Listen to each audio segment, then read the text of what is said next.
Julius Caesar by William Shakespeare. Act 1, Scene 2. Enter Caesar, Antony for the course, Calphurnia, Portia, Decius, Cicero, Brutus, Cassius, Casca, a soothsayer. After them Marillus and Flavius. Calphurnia! Peace ho, Caesar speaks. Calphurnia. Here, my lord. Stand you directly in Antonio's way, when he doth run his course. Antonio. Caesar, my lord. Forget not in your speed, Antonio, to touch Calphurnia. For our elders say, the baron touched in this holy chase shake off their sterile curse. I shall remember, when Caesar says do this, it is performed. Set on, and leave no ceremony out. Music. Caesar. Ha! Who calls? Bid every noise be still. Peace, yet again. Who is it in the press that calls on me? I hear a tongue shriller than all the music, cries Caesar. Speak! Caesar's turn to hear. Beware the Ides of March. What man is that? A soothsayer bids you beware the Ides of March. Set him before me. Let me see his face. Fellow, come from the throng. Look upon Caesar. What sayest thou to me now? Speak once again.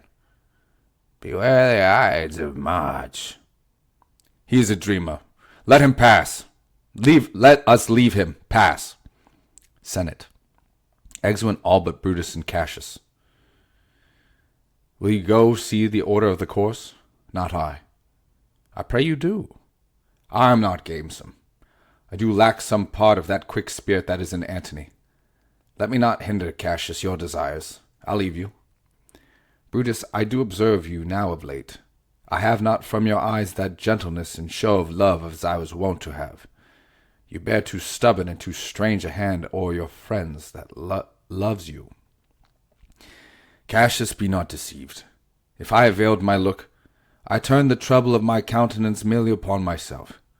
Vexed I am of late with passions of some difference, conceptions only proper to myself, which gives some soil perhaps to my behaviours.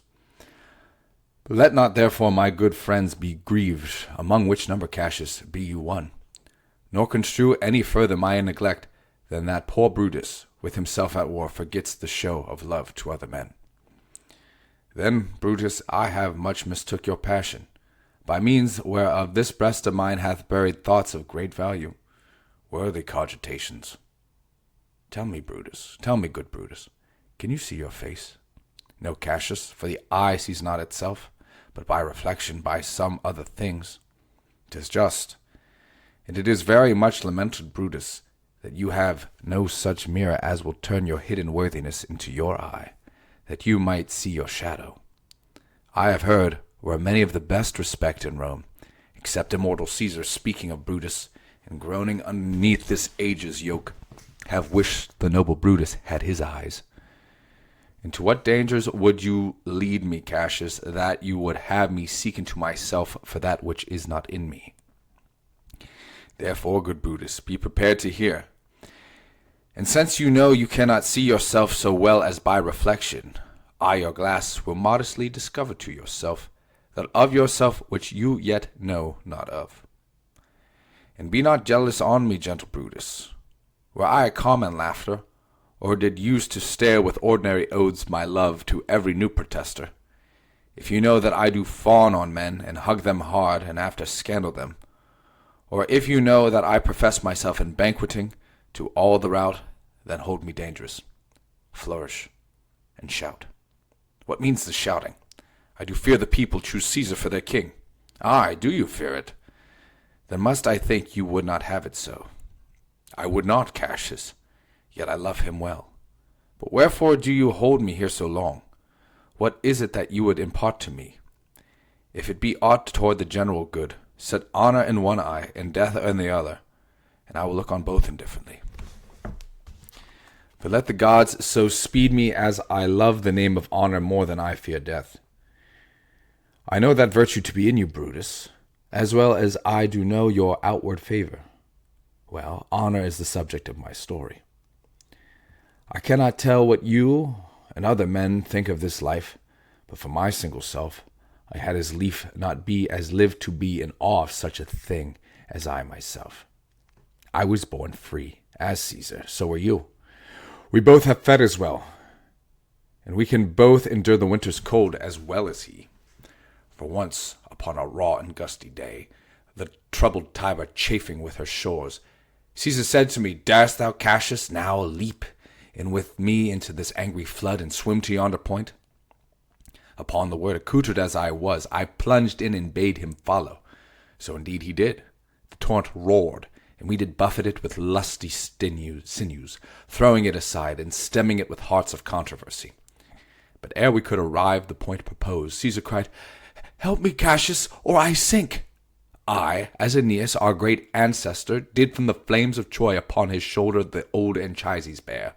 So from the waves of Tiber did I the tired Caesar. And this man is now become a god? And Cassius is a wretched creature and must bend his body of Caesar carelessly, but not on him. He had a fever when he was in Spain, and when the fit was on him, I did mark how he did shake. 'Tis true, this god did shake. His coward lips did from their colour fly, and that same eye, whose bend doth all the world, did lose his lustre. I did hear him groan, aye, in that tongue of his that bade the Romans mark him and write his speeches in their books. Alas, it cried, Give me drink, Titinius, as a sick girl. Ye gods, it doth amaze me, a man of such a feeble temper should so get the start of the majestic world and bear the palm alone. Shout, flourish. Another general shout? I do believe that these applauses are for some new honours that are heaped on Caesar. Why, man, he doth bestride the narrow world like a colossus, and we petty men walk under his huge legs and peep about to find ourselves dishonourable graves. Men at some times are masters of their fates. The fault, dear Brutus, is not in our stars, but in ourselves that we are underlings. Brutus and Caesar. What should be in that, Caesar? Why should that name be sounded more than yours? Write them together, yours is as fair a name. Sound them. It doth become the mouth as well. Weigh them, it is as heavy. Conjure with them. Brutus will start a spirit as soon as Caesar. Now in the names of all the gods at once, upon what meat doth this our Caesar feed that he has grown so great? Age, thou art shamed. Rome, thou hast lost the breed of noble bloods. When went there by an age since the great flood, but it was famed with more than with one man? When could they say till now that talked of Rome that her wide walls encompassed but one man? Now is it Rome indeed, and room enough, when there is in it but one only man. Oh, you and I have heard our fathers say there was a Brutus once that would have brooked the eternal devil to keep his state in Rome as easily as a king. That you do love me, I am nothing jealous. What you would work me to, I have some aim. How I have thought of this and of these times I shall recount hereafter.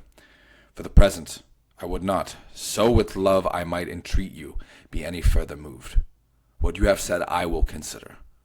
What you have to say I will with patience hear, and find a time both meet to hear and answer such high things. Till then, my noble friend, chew upon this. Brutus had rather be a villager than to repute himself a son of Rome under these hard conditions, as this time is like to lay upon us.